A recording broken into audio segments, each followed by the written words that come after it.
Okay, so why don't we get started?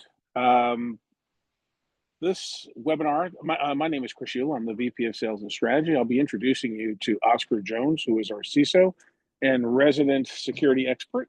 And I'll be introducing him in a few minutes. And today's webinar, which is one in our series that we've been running since April, is actually, as you see on the screen, a comprehensive guide to compliance and unified control frameworks. Oscar, if you can advance the page. So one of the things that Oscar is going to lead you through is the differences and similarities of frameworks and standards. And over the last 4.5 years that I've been here at CyberSecOp, we've seen ebbs and flows in certain areas and concentrations of work. And some of that comes because a framework or a standard is changing, or there is all of a sudden enforcement where things might have been lax before. And what we're also seeing is much more of a combination of two, three, or sometimes four different frameworks or standards being blended together. And I don't mean smashed together, but basically being measured against two, three, or four frameworks at the same time. That might be, and Oscar will lead you through that rather than me giving you examples up front. But at this time, I want to introduce Oscar Jones. As you can see, he is a huge Cowboys fan. So if you want to spend an extra half hour of talking about Cowboys and how they might win the Super Bowl this year, he's happy to do that for you. But today, we're really going to be talking about compliance and standards. So, Oscar, thanks for taking the time. Look forward to all the information you'll be sharing to the audience. Thank you, Chris. And we do know, I mean, it's a fact. We've run the numbers that the Cowboys will be going to the Super Bowl this year. So That's I'm excited fantastic about news. that. Yeah. That's I thought I fantastic. told you, we talked about this every week. So Yeah, but you didn't put any money down on DraftKings yet, as far as I'm aware. no. Yeah, I don't know if I'm that Oh, confident. you're not that convinced. Okay. All right. So, well, welcome everyone to the webinar. We're not going to try to, take as much time. We're going to try to limit it as much as we possibly can, but we're going to go ahead and get started. We're going to talk about why compliance matters, right? So in today's digital economy, data has become one of the most valuable assets for organizations. I would also like to add, I feel like it's also time. Time and resources are really what drives a lot of the metrics for companies, because without the time, without the resources, you're kind of spinning your wheels trying to figure out what you need to do next. So, it's a critical component of your organization's strategic growth, which is how do you work on compliance? So you got to look at risk management, protect sensitive information from evolving threats. And you've heard this the entirety of your entire cybersecurity career. Risk management is key. We don't want a critical, we don't want a high. We want to make sure that we're attacking the mediums and the lows to make sure they don't actually progress and become something more dangerous into our environment. And then you also got customer trust. And I like to call customer trust social credit, because what you do is you build that confidence and you build that breadth of knowledge with your partner, and then they listen to you implicitly. You want to make sure you're giving them the right information, but they're also listening to you not only as a person that's bringing the information and the details to them, they want to trust you as a person as well. So you want to provide transparency about how data is handled and demonstrate organizational commitment to data protection. And then organizational resilience creates a structured security framework that facilitates business continuity during disruptions and positions the organization as a responsible stakeholder. And if I'm going too fast for anyone, just know you will get a copy of this, as Chris stated earlier. So let's talk about the regulatory landscape overview, why this matters. So for businesses navigating the environment, it's no longer just an IT issue. It's about the things we spoke about earlier: risk management, customer trust, and strategic growth. If you look at how regulatory impacts by industry and data types, so look at patient data, healthcare related, operational data is also healthcare related. Then you got financial information. You got financial data for patient data. You got financial information for NYDFS. You got ISO 27001. And if you're wondering for the patient data, why is it under finance? There are certain applications that track data on how much a customer is spending. And then you start to fall into this value-based care environment, which is a whole nother component of healthcare specifics. Now what they do is a bidding war for your services. So What you spend on a service can now be controlled by a company that's a third party that's bidding on your services. I'll give you a quick example. Let's say that you need a hip replacement, and a value-based company will say, okay, this person has spent this amount of money on all the things that's been occurring within their body in the last 2 years. So your hip replacement, say it costs $75,000. A value-based component will say, okay, we'll give you $45,000 for that exact same service, but you can't come back and ask for any additional monies after that. So that is when your financial data starts to become very important to other companies that are taking that information. And remember, every healthcare company that you've ever dealt with has sold your data to someone else. That's just a given. There's nothing you can do to get around that. That's just how, unfortunately, it happens. And then if you look at the government, FedRAMP, CMMC L2, and then PEPIDA, and so that's all how, you're understanding the confirmation and details and data points that are coming from all the different variations and how it changes over a period of time as well. So then you got your personal data under CCPA, and then technologies under GDPR and SOC 2. And if anyone wants to know more about healthcare or value-based care environments, please let us know, and we'll be more than happy to have that conversation with you. So for HIPAA, Health Insurance Portability and Accountability Act established U.S. national standards to protect sensitive patient health information from being disclosed. So you got your privacy rule, governs the use and disclosure of PHI in all forms, whether that's electronic, paper, or having a conversation about it. And then your breach notification rule mandates that individual, in some cases, the media and the Department of Health and Human Services be notified following a data breach. I had a situation where a company, someone had taken pictures of individuals standing in line going to a healthcare related event. That had to be reported to the Department of Health and Human Services. Also the Attorney General. And it was found out that there were no breakages of information or data points, but you always have to be careful when you're taking pictures and you're putting them on the internet. You never know how that's going to affect you later on in life or the company that you may work for. So now looking at the security rules, set standards for securing electronic PHI by requiring administrative, physical, and technical safeguards, and your business associate agreements, BAAs, requires covered entities to have contracts with their business associates. So anytime you're doing business with a third party, you must have a contract with them to make sure that you're sharing in the responsibility of your technology and security controls. All right, good old SOC 2. So it's a voluntary compliance standard developed by the AICPA. I'm sure everyone in the call has heard about this. This specifies how organizations can manage or should manage customer data. So the security aspect, the availability, processing integrity, confidentiality, and privacy.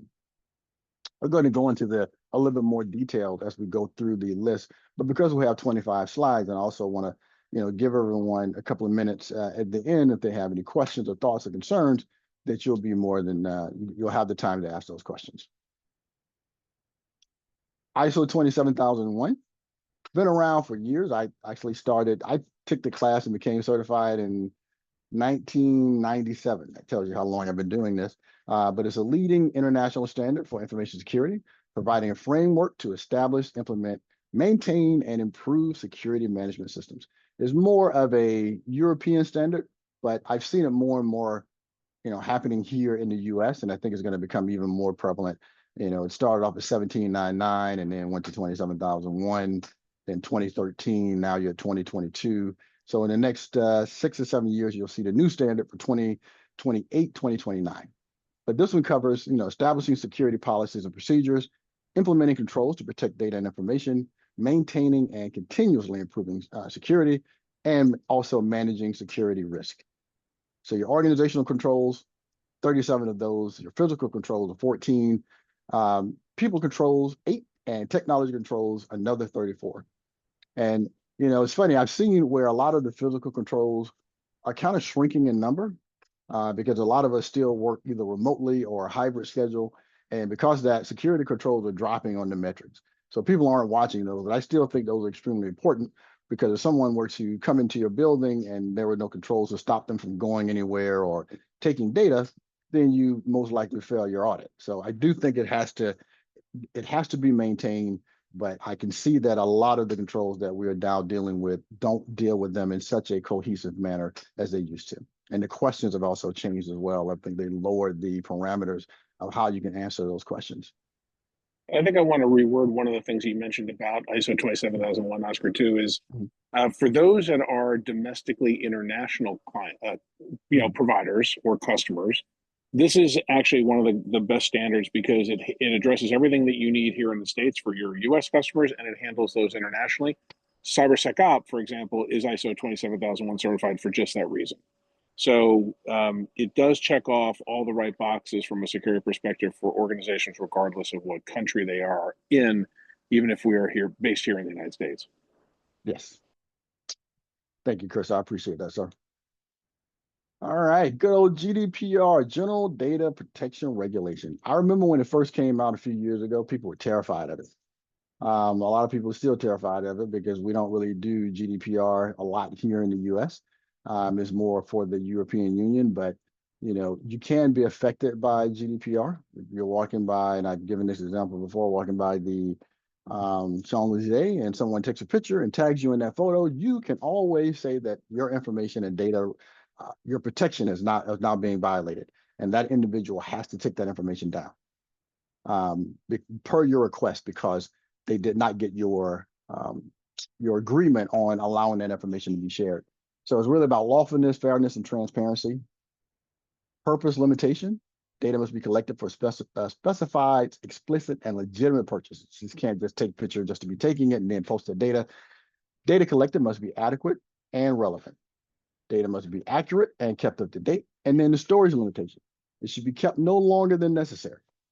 Forever is not necessary for data to be kept. Even with a legal hold has a limitation of 7 to 10 years. You can't keep data forever. Integrity and confidentiality. Data must be processed securely, and accountability they control is responsible for and must be able to demonstrate compliance with those principles.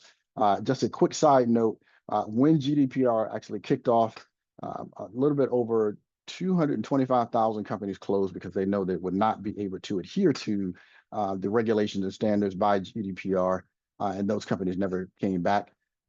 And the fines were astronomical because if you look at the penalty section, imposes significant penalties for noncompliance up to 4% of global annual revenue.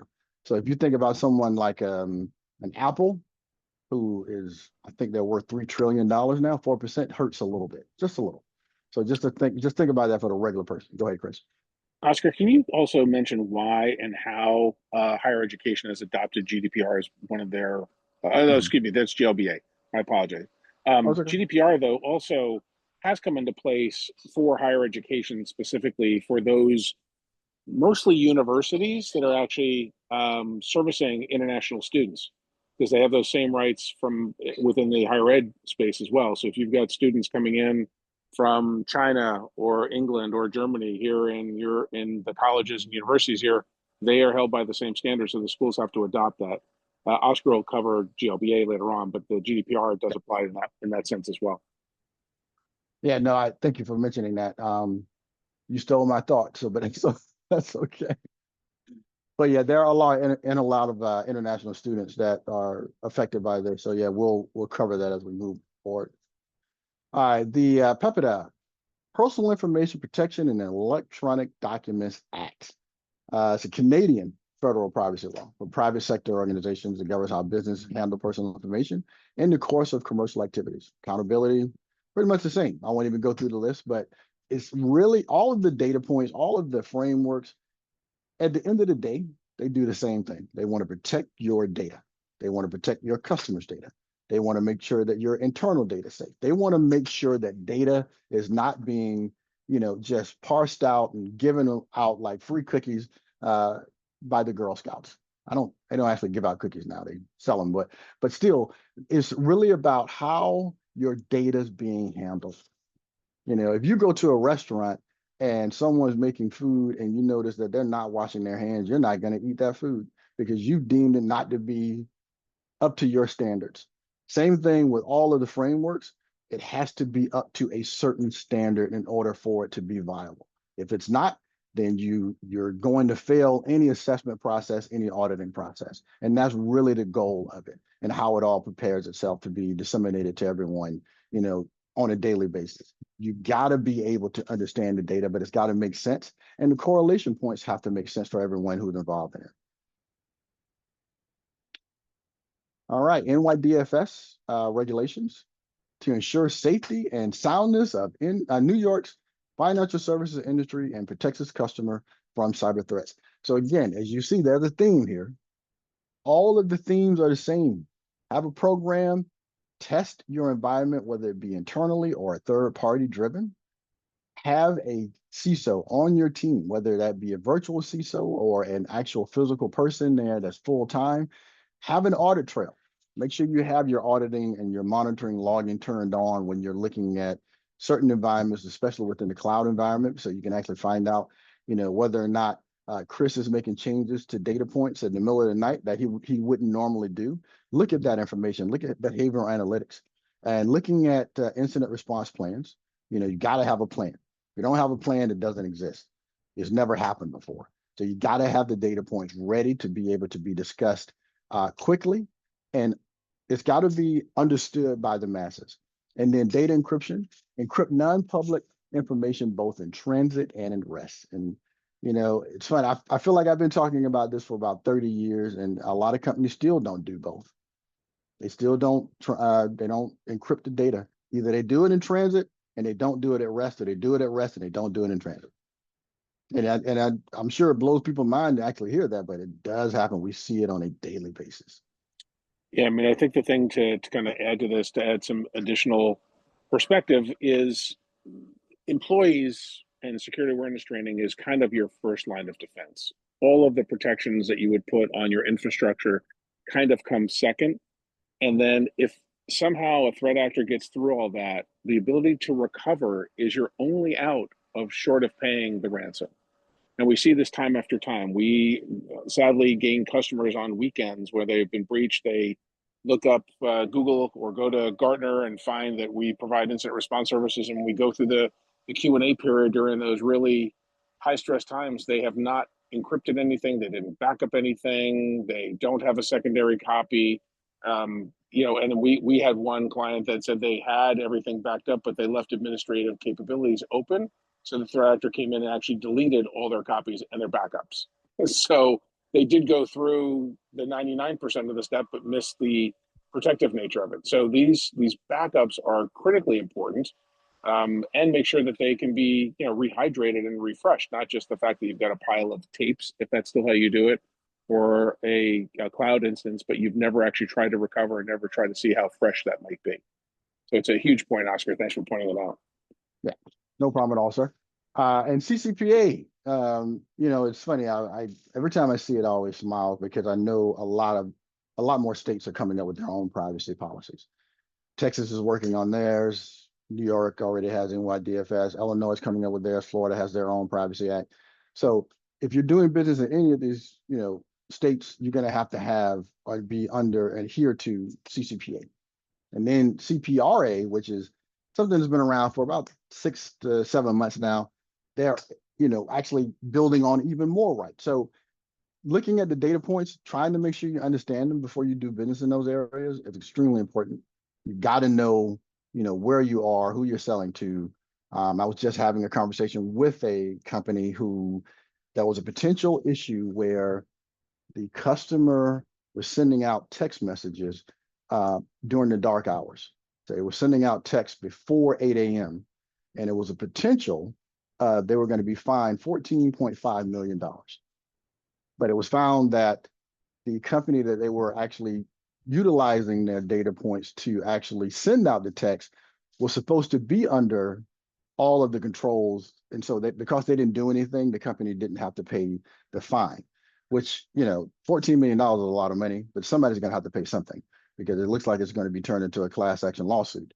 But, you got to make sure you understand the rules for each state. Otherwise, it can cost you a lot of money in the long run. CJIS, Criminal Justice Information Services. This is maintained by the FBI, provides a set of security standards for access, process, or to store criminal justice information.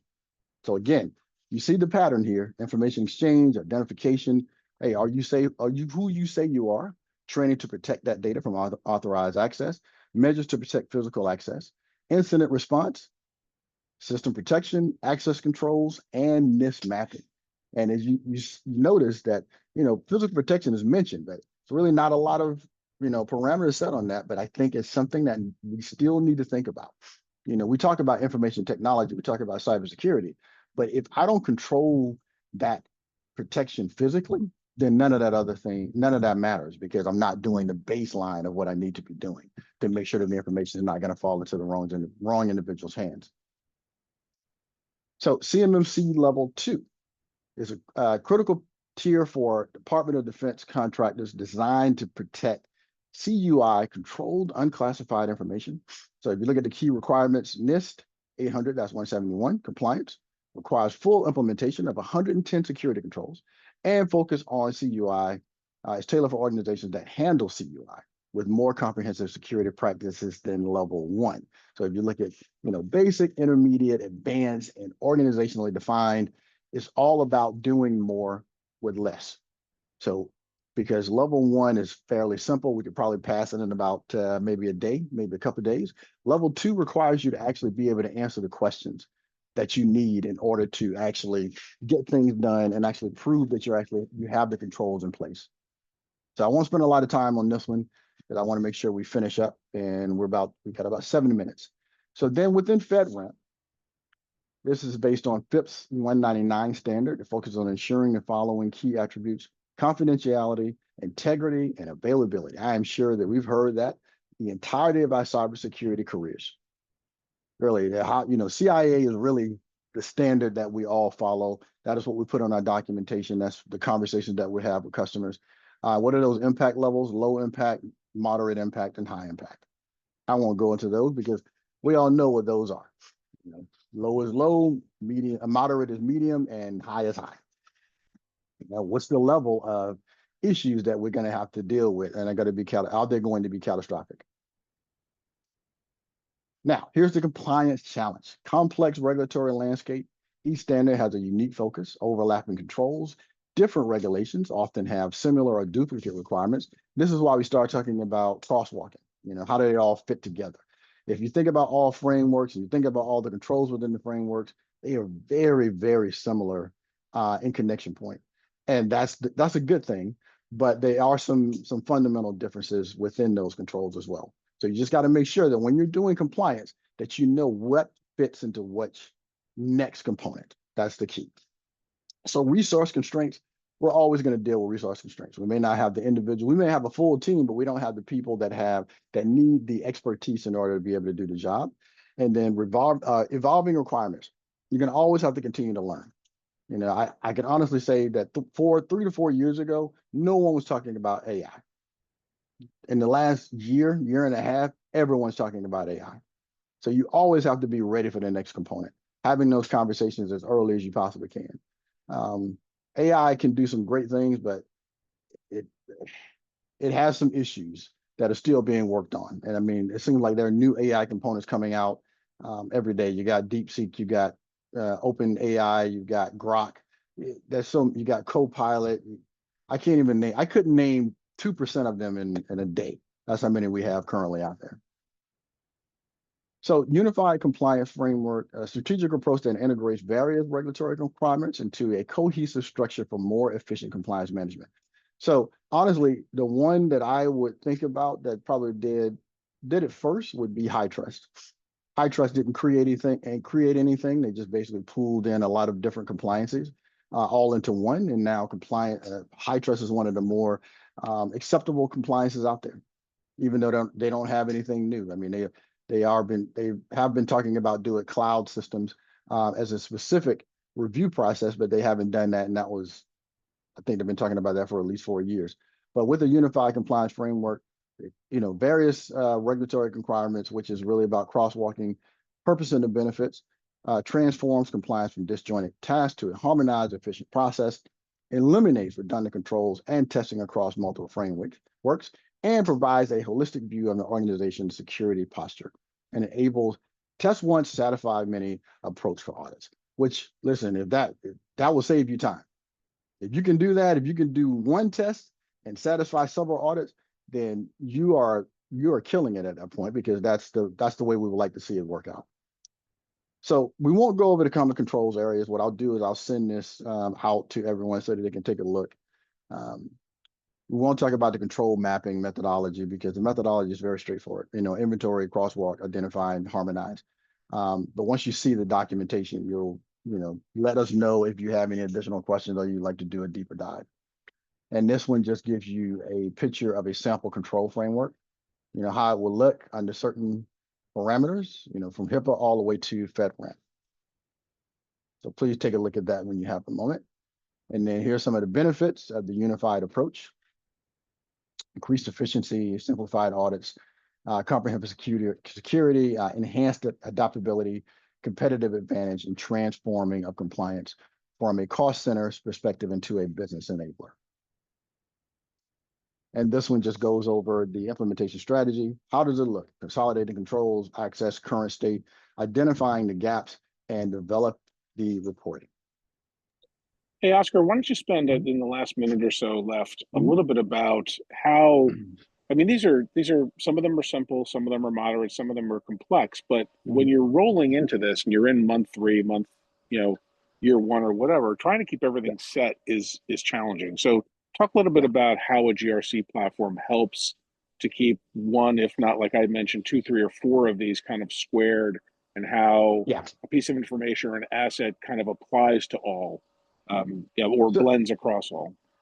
yeah, no, that's a great idea. So when you're working within a GRC tool, the whole the whole reason that you have it is to basically keep your thoughts together. Find out what policies are doing what. Are individuals adhering to those policies? Are they actually tracking the metrics the right way? Are they inputting the data points that need to change specifically for that particular parameter within the GRC tool? The GRC tool itself, and we currently use risk cognizance, what it does is it allows you to input this data. It also allows you to get a risk register. It also allows you to create a risk matrix. And it actually does a lot of the executive level reporting that you need to see. What it does is it pulls out all the information, the bad data, and it puts it in front of you. Okay, so we have this critical risk that we need to deal with. What do we do next? And it has within that tool set, it actually helps you come up with either a risk remediation plan or a mitigation plan. So, and there's a huge difference between the two. People forget about, oh, remediation, or mitigation. Like, oh, well, we have an issue. We did, we put tape over it. That may satisfy it briefly. I would give you an example. I have a pool liner that's tearing at the top. That means that I got to get a new um, pool liner. I don't want to do that because I know it's expensive, but the remediation that I tried to do was to put tape over it. Didn't work. It didn't hold it at all. So you got to decide on how much effort and time are you going to put into your compliance program, because the more time you put in it in the beginning, it'll save you time in the long run, because now you don't have to run around with, like, with an old Southern statement that you don't have to run around with your head cut off like a chicken, because you know where everything is, you know what your documentation is. All you got to do is pull it together and start reporting on it and clicking on the right buttons, looking at your risk register on a bi-weekly basis to make sure that nothing has changed back and forth. But that is what the GRC tool does, is it makes your life less um, less chaotic, so to speak. It allows you to actually fix things and then move on to the next thing. Chris, you wanted to add something, sir? No, I mean I think that's 100% right, and it also, as we use this term crosswalking, and we have seen clients that want to achieve a certain standard, but there's an intermediate standard that might fit better to kind of get them along. And it's very, Oscar heard me say this: if your goal is to lose 50 pounds, having a short-term goal of say your first 15 and then getting to 25 or whatever makes more sense, because it's daunting to think about things sometimes, and that happens in the security space as well.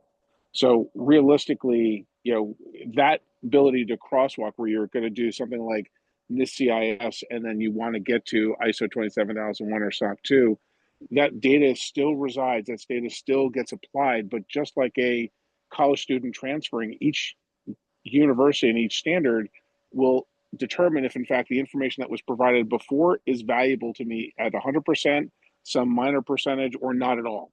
And that stuff is information. That information is available instantly through these GRC platforms, so you know exactly where you are at any given time. In addition to all the reporting and the executive level stuff that Oscar's talking about. Plus, it acts as a very nice footlocker for all your information, so all your policies can live there, your procedural manuals, your assignment of what task has to be done by somebody to do something. So it's a great way to sit down and keep all this stuff square. And especially if all of a sudden a standard changes, it'll change inside the platform as well. So you're not going to have to monitor what's going on, what might be changing. You'll actually be notified through the console, through the application as well. Correct. Yeah, and I know we've run out of time, but I just wanted to say quickly, we really appreciate everyone attending this call. We've recorded this information, and you will also get a copy of the documentation that we presented. If you have any follow-ups or any questions, please feel free to reach out to myself or Chris, and we will be more than happy to answer your questions. I want to thank everybody for coming. As Oscar said, what I may do is I'll also send over some information on the platforms just so you have an idea of how that fits into this. And if you definitely want to have a conversation about anything that you've heard about here, you'll have the ability to do that. You can contact me, like Oscar said. Thank you all for attending. Oscar, thank you. Great job as always. And we enjoyed your time. Thank you. Thanks, everyone. Take care. Bye bye.